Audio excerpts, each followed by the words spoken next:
Bonsoir Frédéric Oudéa, merci d'être l'invité de BFM TV. Vous êtes le président de la Fédération bancaire française et aussi le PDG de la Société Générale, bien sûr, une des plus grandes banques françaises. J'ai envie de dire merci parce que c'est pas facile en ce moment de représenter les banques, d'être patron d'une grande banque. Vous n'avez pas tellement la cote en ce moment, franchement. Oui, mais justement, l'idée, c'est d'expliquer ce que nous faisons et puis de rétablir un certain nombre de vérités, parce qu'il y a des choses fausses qui sont dites sur les banques, et de contribuer à expliquer à nos concitoyens ce qui se passe. Cette crise, elle est globale, elle ne concerne pas que les banques, c'est la crise de la zone euro, une crise de confiance. Et donc, moi, je crois que c'est important que nous contribuions à expliquer. Alors justement, les banques, elles sont attaquées de toutes parts. Il y a un problème de confiance des clients. Il y a des questions sur la recapitalisation nécessaire ou pas. Mais ce qui frappe quand même, c'est une certaine opacité. Voilà. Je me souviens, au début, il y a quelques semaines, on disait, enfin, Christine Lagarde disait, il faut recapitaliser les banques françaises. Oh là là, quelle horreur, n'avait-elle pas dit? C'était un complot américain. Et puis tout d'un coup, on en reparle.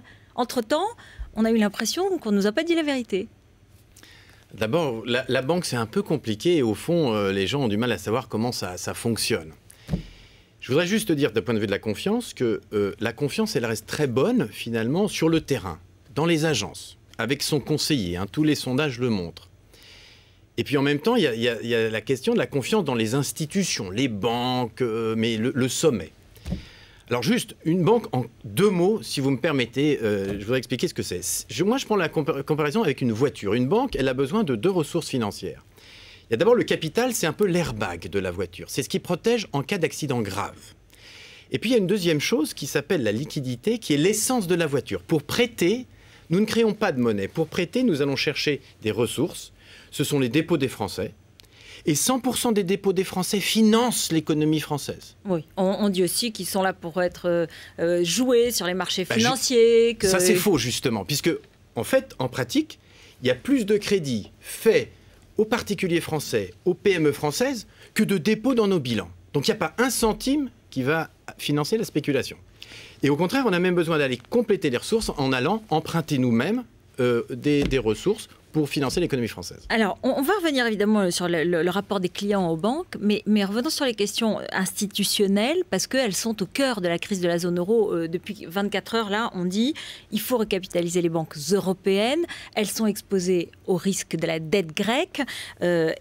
Concrètement, d'abord, premièrement, de combien est-ce qu'il faudrait vous recapitaliser, vous, les banques françaises, et peut-être précisément la Société Générale, qui, comme les autres, est exposée à la dette grecque? D'abord, ce qu'il faut comprendre, c'est que les banques françaises n'ont jamais été aujourd'hui aussi solides. Elles sont plus solides aujourd'hui que par le passé. Elles n'ont cessé au cours des 3 dernières années d'accumuler ce fameux capital, ce matelas de sécurité, en gardant leurs résultats. Quand on parle d'ailleurs de recapitalisation, le mot est impropre. Les banques françaises, en l'occurrence, peuvent parfaitement absorber toute perte sur la Grèce, sur la dette grecque, sans problème de capital. Pour vous donner un ordre de grandeur, la somme totale de des expositions sur la dette souveraine grecque est inférieure à nos profits sur les 6 premiers mois de l'année. Oui, donc on peut continuer à être profitable même en absorbant une perte importante. Mais ça, j'ai envie de dire, c'est ce que vous dites, mais les marchés s'inquiètent parce qu'il y a de la dette grecque, il y a de la dette italienne, il y a de la dette portugaise, il y a de la dette espagnole, donc on ne sait pas. Et puis on ne sait pas, et puis j'ai envie de dire, mais peut-être vous-même, vous ne savez pas combien vous en avez. Oui, mais dans la crise des subprimes, il y a eu beaucoup de surprises. Non, mais comme vous dites, d'abord, il y a beaucoup de transparence dans les bilans, puisqu'il y a eu un stress test en début d'année de l'EBA qui a fourni toutes les informations. Mais vous avez exactement dit la chose exacte. Au fond, la Grèce n'est pas le vrai sujet. La Grèce peut être parfaitement absorbée, notamment par les banques françaises. Le vrai sujet, c'est que si on dit il y a la Grèce, oui, mais au fond, s'il y avait d'autres pays. Et le vrai sujet, c'est cette confiance dans la zone euro et la capacité des pays à rembourser leurs dettes. Et c'est normal que les banques aient de la dette dans leur bilan. Pourquoi ? À la fois, nous aidons les États, nous les finançons, et puis en plus, il y a moins d'1 an, les régulateurs nous disaient ayez des dettes souveraines dans vos bilans parce que ce sont des actifs sans risque. Oui, mais alors là, concrètement, Christian Noyer dit aujourd'hui les banques françaises auront besoin d'augmenter leurs fonds propres de moins d'une dizaine de milliards d'euros. Vous êtes d'accord sur ce chiffre? Alors écoutez, moi je n'ai pas ce chiffre puisque seul le gouverneur de la Banque de France et les autorités européennes l'ont. Juste là aussi pour vous expliquer, qu'est-ce qui se passe aujourd'hui en matière de capital? On nous dit, à l'origine, on nous disait, vous devez courir un 1500 mètres en un quart d'heure, c'est-à-dire accumuler vos fonds propres sur les 8 prochaines années. Puis, on nous a dit, à le 1500 mètres, désolé, il faut le courir en 5 minutes. Donc là, il faut qu'on aille encore plus vite dans l'adaptation du modèle. Et puis là, tout récemment, depuis l'été, on dit, attention, vous devez courir un 1500 mètres, mais les 400 premiers mètres, vous devez le courir comme si vous couriez un 100 mètres. Donc, il faut qu'on accélère le mouvement.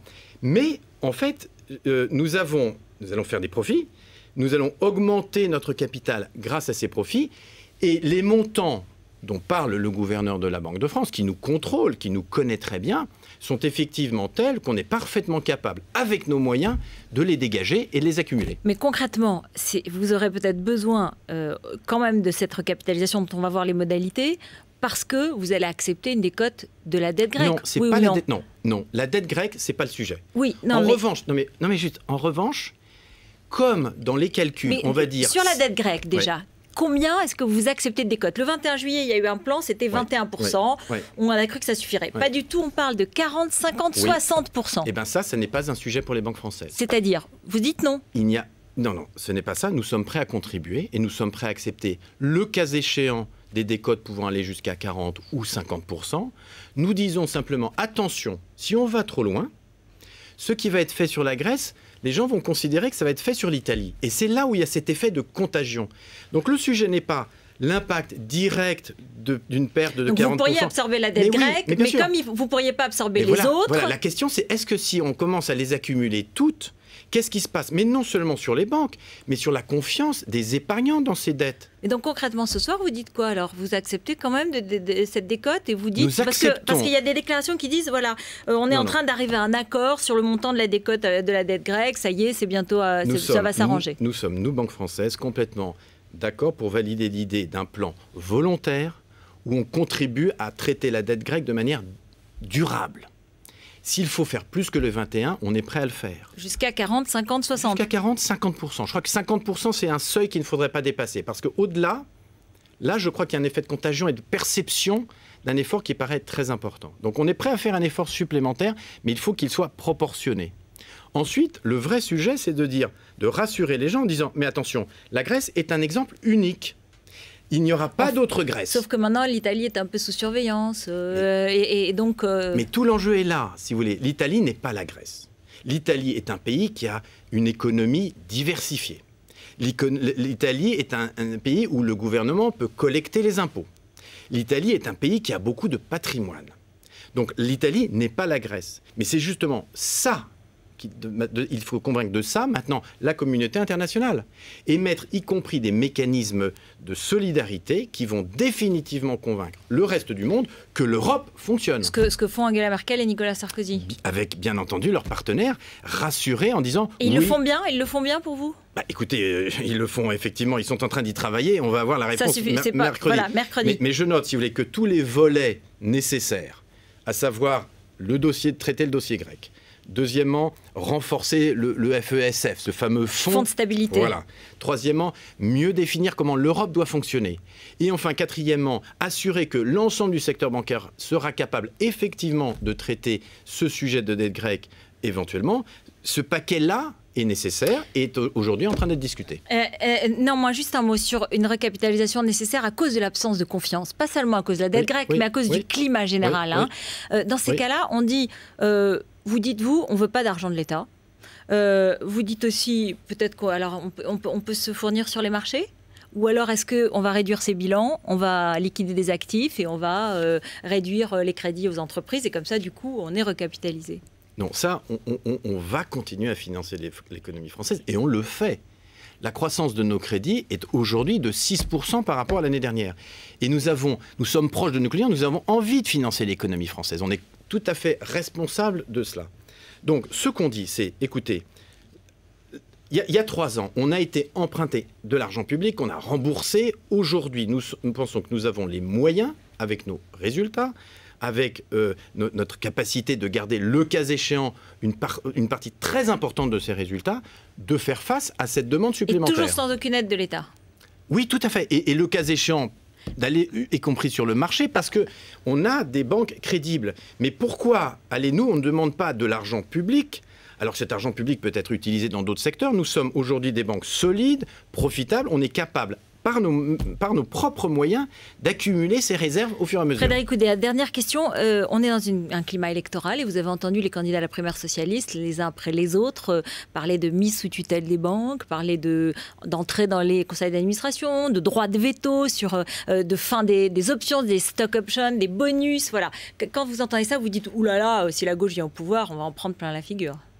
Non, d'abord, je crois qu'il faut expliquer à nos auditeurs que le secteur bancaire français, c'est un des plus contrôlés qui soit dans les secteurs économiques. On a un contrôleur général qui s'appelle le gouverneur de la Banque de France.